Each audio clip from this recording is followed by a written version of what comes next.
श्रेयकान्ताय कल्याणनिधये निधयेद्दिना श्रीवेङ्कटनिवासाय श्रीनिवासाय मङ्गलम्।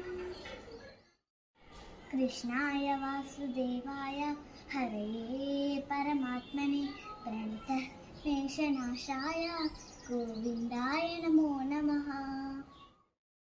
ॐ नमो वेङ्कटेशाय कामितप्रदायिने प्रणतक्लेशनाशाय गोविन्दाय नमो नमः।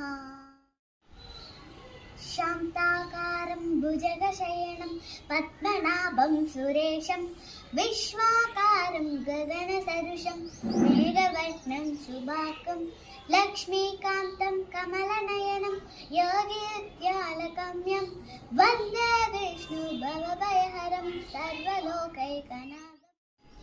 विना वेङ्कटेशं ननातो ननाथ सरा वेङ्कटेशं स्मरामि स्मरामि।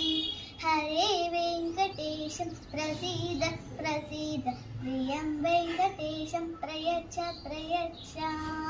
अज्ञानिलामया दोषाना शेषान् निहिरान् भजे शमत्सत्वं शमत्सत्वं शेषशैलशिखामणे।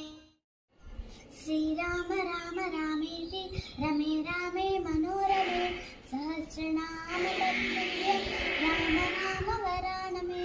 जय श्रीराम। अच्युतं केशवं कृष्णदामोदरं रामनारायणं जानकी वल्लभम्। अच्युतं केशवं सत्यभामाधवं माधवं श्रीधरं राधिका राधितं मन्दिरं चेतसा सुन्दरं देवकी नन्दनं नन्दजं सन्दते कृष्ण गोविन्द हे माधवाद्रोक्षज द्वारकानायका द्रौपदी रक्षक।